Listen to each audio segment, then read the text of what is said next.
இயேசுவுக்கே புகழ். இயேசுவுக்கு நன்றி. இயேசுவுக்கே நன்றி. மரியே வாழ்க. மரியே வாழ்க. அனைவரும் அமருவோம். மீண்டுமாக நான் அந்த நற்செய்திக்கே வந்துடுறேன். ஒரு 5 நிமிடம் மட்டும், சரியா? ஒவ்வொரு முறையும் இந்த நற்செய்தியை நான் வாசிக்கிற போது இயேசு ஏன் இப்படி சொல்லணும்? அதிசயமாக இருக்கிறது, ஆச்சரியமாக இருக்கிறது. ஏன்? என்னை விட்டு எனக்காக தன் தாய் தந்தையை சகோதரை வீடுகளை நிலம்புகளை விட்டு விட்டு வருபவர்கள் என்ன அநியாயமா இருக்கு. ஏன் விட்டு வரணும்? நம்மளாம் குடும்பமாக தானே வாழணும். பொண்டாட்டி பிள்ளைங்க குழந்தைகளோடு தான் வாழணும். சாமியாருக்கு வேற வேலை இல்லை, அவர் வந்துட்டார். சிஸ்டங்களுக்கு வேற வேலை இல்லை, அவங்களாம் வீட்டை விட்டு வந்துட்டாங்க அப்படின்னு சொல்லலாம். அவன் ஆண்டவர் இயேசு சொல்வதுடைய அர்த்தம் என்ன? நான் இன்னைக்கு காலையில் இதை பற்றி இந்த விவிலியத்தை குறித்து நான் சிந்தித்த போது ஒரே ஒரு சிந்தை தான். இப்போ வீடுகள்லாம் பார்த்தீங்கன்னா, இப்போ மரங்கள்லாம் அதான் பார்த்தேன். நான் ஒரு இடத்துக்கு போயிருந்தேன், இந்த பக்கம் இந்த பக்கம் அந்த அண்ணா யூனிவர்சிட்டி ரோடு அப்படி எக்ஸ்டெண்ட் பண்ணிட்டா. மத்திய கைலாசோட இருக்குது, நீங்கள் பார்த்துருப்பீங்க. அவ்வளோ அழகாக இருக்கும். அங்கே வந்து எப்பவுமே சிக்னல் இருக்கும். அவ்வளோ பெரிய மரம் இருந்துச்சு. நான் ஒரு திங்ஸ் அந்த பசங்களுக்காக பொருள் வாங்குவதுக்காக போனேன். ஒரு மரமும் இல்லை. ரோடு இவ்வளோ பெருசாகிடுச்சு. அந்த இடத்துல ஒரு குளிர் அவ்வளோ ஆசையாக இருந்த இடம்லாம் போய் பண்ண ரோடுகள்லாம் எக்ஸ்டெண்ட் பண்ணி இன்னைக்கு மரம் இல்லாமல் தான் இந்த வெயில் இந்த கொடுமை நம்ம வந்து அனுபவிச்சிருக்கோம். இப்போ அதனால என்ன வீடுகளில் பார்த்தீங்கன்னா டெரஸ்லேயே வந்து தொட்டி வச்சு நிறைய செடியெல்லாம் வளர்க்குறாங்க. வீடுகளில் நிறைய பேர் நீங்களும் பண்ணுவேன் நினைக்கிறேன். கார்டன்லாம் போகிறாங்க.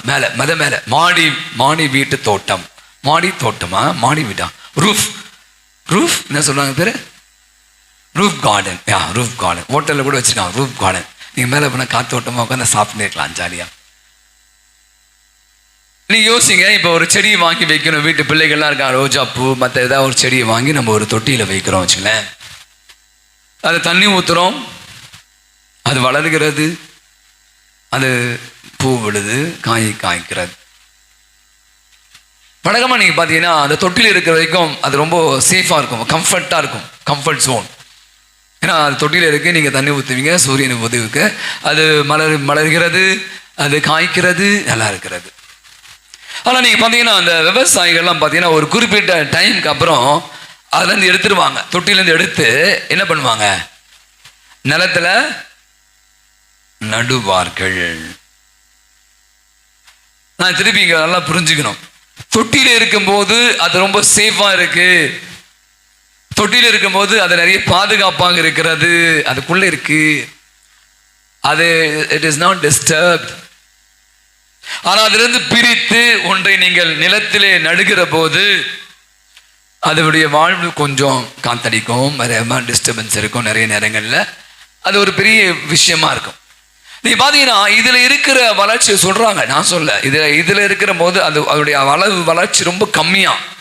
ஆனால் இதிலிருந்து எடுத்து நீங்கள் நிலத்தில் நடக்கிற போது அதோடைய வளர்ச்சி அபாரமாக இருக்கிறது. பெருசாக வளர்ந்து பெரிய மரமாகி அது வந்து பெருசாக கனி கொடுன்னு சொல்கிறாங்க.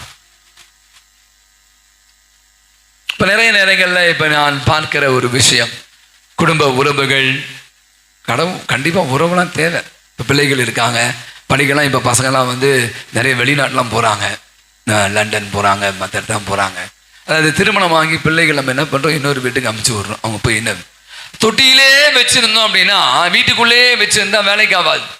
ஒரு குறிப்பிட்ட பருவம் வந்த பிற்பாடு நீ கிளம்பு, நீ வெளிநாட்டுக்கு போ, நீ அங்கே போய் படி, நீ ஹாஸ்டலில் போய் படி, நீ என் வேலை விஷயமா அங்கே போ. அவன் போகும்போது தான் அவன் என்ன பண்ணுறான், வளருகிறான், நிறைய அனுபவங்களை அவன் பெற்றுக்கொள்கிறான். என்னிடம் ஒருவர் கடந்த வாரம் பேசி கொடுத்தார். அவர் வந்து ஒரு 6 ஆண்டுகள் யூஎஸில் இருக்கார். அப்போ சொன்னார், நான் கேட்டேன், பேசிட்டே போனோம் இந்த திங்ஸ் வாங்க. அப்போ சொன்னேன், எப்படி இருந்துச்சு யூஎஸ்? அவர் இந்த டல்லஸ் அப்படி அந்த இடத்துல இருந்தார். பல ஃபாதர் வேற லெவல் ஃபாதர். நாங்கள் எல்லாம் சண்டே சாட்டர்டே ஒன்றா சேர்ந்துருவோம். அவங்க இந்தியன்ஸ், தமிழே இல்லை, இந்தியன்ஸ் எல்லாம் இருப்பான். ஆந்திராக்காரப்பான், கர்நாடகாரப்பான், கேரளாக்காரங்க இருப்பாங்க. எல்லாம் ஒன்றா வந்துடுவோம், பயங்கரமாக சாப்பிடுவோம், ஒரே பயங்கர ஜாலியாக இருக்கும். பூசெல்லாம் வச்சு அங்கே நம்ம சர்ச்சில், கேத்தலிக் சர்ச்சில் வந்துட்டு எல்லாரும் பயங்கரமாக. அவங்க யாருன்னு எங்களுக்கு தெரியாது, அங்கே போய் தான் தெரிஞ்சோம். அதே மாதிரி எங்களுடைய பர்த்டேஸு கல்யாண நாட்கள்லாம் விஷ் பண்ணுவாங்க, எங்கள் வீட்டுக்கு வந்துடுவாங்க. இந்த உறவு எப்படி வந்தது? இப்போ இவர் வந்து இங்கே நிறைய பேர் வெளிநாட்டு போய் படிக்கிறாங்க, வேலைக்கு போகிறாங்க. அங்கே போன நீங்கள் இந்தியாவா, நீங்கள் சென்னையா, நீங்கள் தமிழ்நாடா, நீங்கள் கேரளாவா, நீ அதா அவங்க நம்பலாம் ஒன்றாயிரும். ஆண்டவர் சொன்ன வசனம் இன்னைக்கு உண்மை. 100 மடங்கு.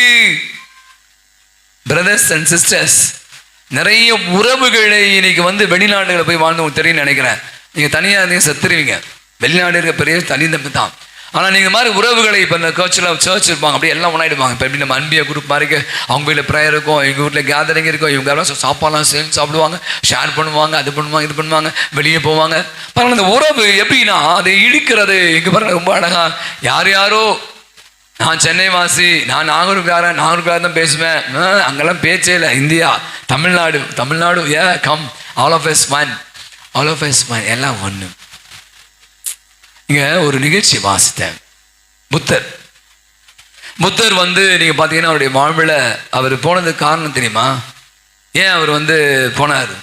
அவர் பார்க்குறார் நோய், மூப்பு, சாவு இதெல்லாம் பார்த்தோன்னே அவருக்கு உங்களுக்கு தெரியும் இதெல்லாம் வாழ்வில் தேவை, எதனால் வருது, ஆசையை துன்பத்துக்கு காரணம் சொல்லிட்டு அவர் வந்து சின்ன வயசு என் டீச்சர் எனக்கு ஞாபகம் இருக்கு. 2ஆம் கிளாஸ் 3ஆம் கிளாஸ் படிக்கும்போது எங்கள் டீச்சர் எடுத்த பாடம் எனக்கு. அப்போது அவர் எப்போ போனார் தெரியுமா? புத்தர் எப்போ போனார் வீட்டை விட்டு? யாராவது சொல்லுங்க பார்ப்போம். புத்தர் எப்போ போனார் அந்த வீட்டு? அவர் பெரிய ராஜா தெரியல, வசதியானவர், பொன்னாட்டி குணதெல்லாம் இருக்குது. எப்போ போனார் அவர்? என்னையா தெரியலையா? எங்க டீச்சர் அப்போ சொன்னாங்க என்கிட்ட, சொல்றான் முதிர்ந்த வயது வாயிலே குத்துற. இரவு தூங்கும் போது மனைவி இப்போ நைட்டில் போவாங்களா? நைட்டு தூங்கி இருக்கும் போதோ யார்கிட்டையும் சொல்லாம மூலம் போயிட்டார். அப்போ ஒரு முறை தன்னுடைய சீடம் சொல்றாராம், நான் வந்து ஏன் எனக்கு வந்து தெரிஞ்சிச்சு இந்த மாதிரி இதற்கான நான் ஒரு புதிய ஒரு வழிமுறையை தேர்ந்தெடுத்தேன். என் மனைவியிடமும் என் மகள் பிள்ளையிடம் நான் சொல்லிவிட்டு வரல. ஏன்னா என் குழந்தையுடைய அழுகை சினுகள் சப்போ நான் சொல்ல போறேன். அப்பா இப்போ எல்லாம் அப்பாலாம் ஊருக்கு போறாங்க, அப்பா வெளிநாட்டு போறாங்க, அப்போ அப்பா போவாதீங்கப்பா, அப்பா போவாதீங்கப்பா, அப்பா பசங்க அழுவாங்களே சில பசங்க. அப்போ அவர் சொல்றார் புத்தர், நான் மட்டும் அங்கே என் மனைவியிடமோ என் குழந்தையிடமோ நான் வந்து இது மாதிரி போகிறேன், காட்டுக்கு போகிறேன், ஞானத்தை தேடி போகிறேன் சொல்லியிருந்தா சொல்லும் போதும் என் குழந்தையினுடைய அழுகை சின்னங்கள் என்ன பண்ணுமா? என்ன பண்ணியிருக்கோம்? அவரை போவிடாமல் பண்ணிட்டு. கரெக்ட், நான் போயே இருக்க முடியாது. ஆனால் அதுக்கப்புறம் தான் போய் சொன்னாராம். யார்கிட்ட? அவன் மனைவிட்ட போய் சொன்னாராம். எப்போ? ஞானம் பெற்ற பிற்பாடு போய் சொல்லியிருக்காரு. ஆனால் அது ஒரு கதை வேற. நான் கூட யோசிச்சு பாருங்க, நம்முடைய வாழ்வில் உறவுகள் இந்த இயேசு சொன்னது தான். குடும்பம் வேண்டாம், பிள்ளைகள் வேண்டாம், சொந்த பந்தங்கள் வேண்டாம் இல்லை, நம்ம அப்படி நினைச்சுக்கிறோம். அது மட்டும்தான் இங்கே பிரச்சனை. அதுதான் பல நேரங்கள் நம்ம யோசிச்சு. நேற்று இதுனா ரொம்ப அழகான ஒரு நற்செய்தி. ஒருத்தன் போறான், ஒரு வாலிபன். நீங்க நேற்று பூசைக்கு வந்திருக்க மாட்டேங்க, பட் இருந்தாலும் கேட்டிருப்பேன். ஆண்டவரே, நான் நிலை வாழ்வை பெற்றுக்கொள்ள என்ன செய்ய வேண்டும்? ஆண்டவர் சொல்வார், ரொம்ப பாப்பார், இதெல்லாம் செய்யணும், எல்லாத்தையும் பண்றேன், எங்க அம்மா அப்பாவை பாக்குறேன், என் வீட்டில் அதை பண்றேன், இதை பண்றேன், உன்னிடம் ஒன்று குறைவாய் இருக்கிறது. என்னது இது? கை தட்டுங்க, எங்க ஃபெலிக்ஸ் கை தட்டுங்க, ஜோர கை தட்டு, ஜோர கை தட்டுங்க. உன்னோட ஒன்று குறைவா இருக்கு. என்ன செல்வம் குறைவா இல்லை, அவன் தப்பா சொல்லிட்டான். அவன்கிட்ட நிறைய செல்வம் இருக்கு. நீ வெற்றி அறிகளை என்ன பண்ணுமா? ஏழைகளுக்கு கொடு. ரொம்ப அழகாய் சொல்வார், செல்வந்தர் ஊசியின் காதில் ஒட்டகம் போயிடும், ஆனா செல்வந்தர் இறையாட்சியை. அவர் வந்து செல்வருக்கு எதிரானவர் அல்ல. நேற்று நான் சொன்னதுதான் மறைவுரை. அப்ப நீ பாத்தீங்கன்னா குடும்பம் தேவையில்லை. இன்னைக்கு நம்ம எல்லாமே பிகமிங் வெரி செல்ஃபிஷ். அது உலகம் அப்படித்தானே. என் குழந்தை, என் பொண்டாட்டி, என் புருஷன், வெரி பொசசிவ், ரொம்ப பொசசிவ். அந்த வட்டத்தை விட்டு நீங்க எப்ப வெளியே வரலையோ உங்களால் வரைய முடியாது. நான் சொன்னேன், இப்ப அமெரிக்காவில் எத்தனையோ பேர் இருக்கான். எங்க இருக்கான் என் சொந்தக்காரன், என் ஜாதிக்காரன் எங்க இருக்கான்? என் மொழி பேசக்கூடிய எங்க இருக்கான்? இல்லையே. அங்க போனா ஒரு ஆந்திரா பேசி, ஒரு மலையாளி பேசுற, ஒரு குஜராத்தியோ வேற யாரும் ஒரு டெல்லியில ஹிந்தி பேசுறவங்க இருக்கான். பட் நான் அங்க போகும்போது என்ன ஆயிடுறேன், என் அடையாளம் இந்தியா. பாருங்களேன், ரொம்ப அழகான. அப்படியே ஒரு தம்மா என்ன சொன்னாங்க, பார்த்தா நான் வந்து அவங்களும் 6 வருஷம் இருந்தாங்க அமெரிக்காவில்.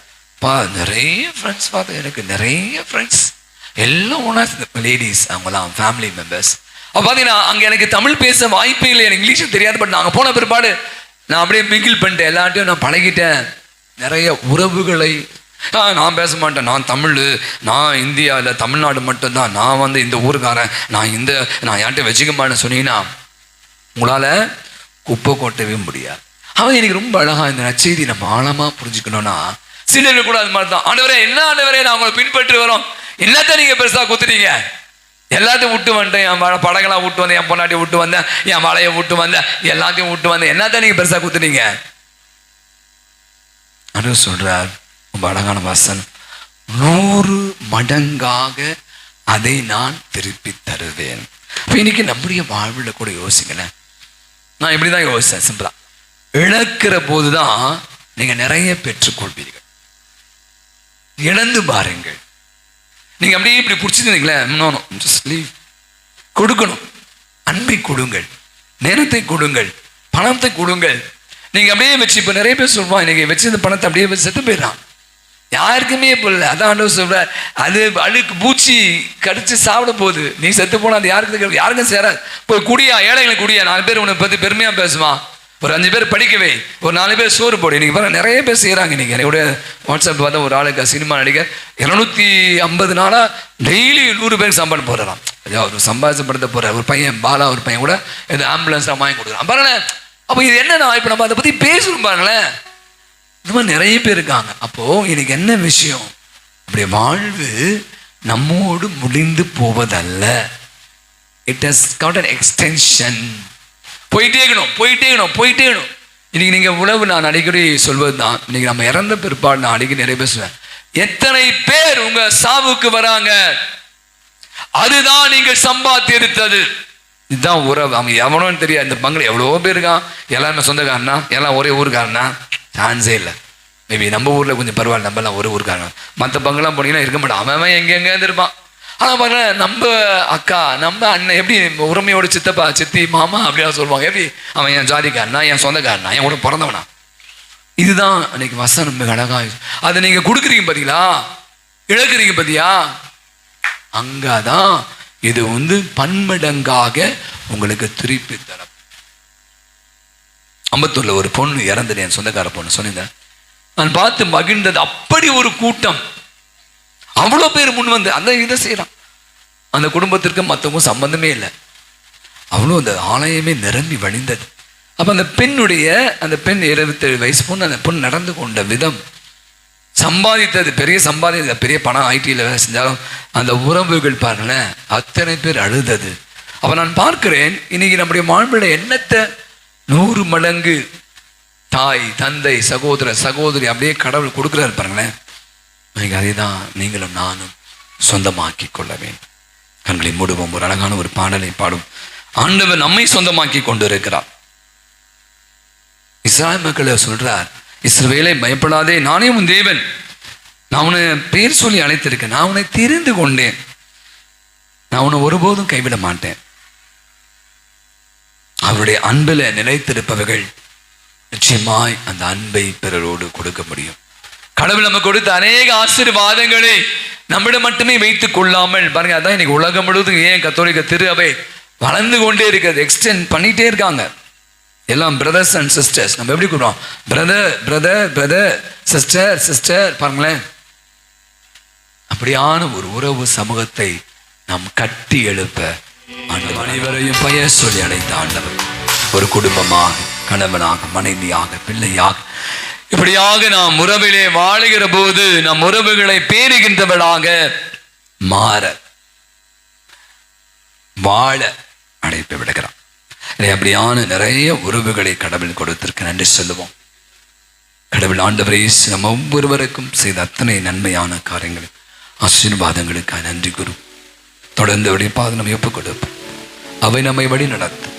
தந்தையாக, தாயாக இருக்கிறவர், சகோதரனாக, சகோதரியாக இருப்ப, நண்பனாக இருந்து நம்மை தேற்றுகின்றவரா உறவு சமூகத்தை ஏற்படுத்தி நம்மை வாழ வைத்துக் கொண்டிருக்கிற தெய்வத்திற்கு நன்றி கூறி மாண்பீர் கீதத்தை பாடி ஆசிரியை பெற்றுக்கொள்வோம்.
வியப்புக்குரிய திருவரு சாதனத்திலே நம்முடைய திருவாடி நினைவு எங்களுக்கு விட்டு சென்றேன்.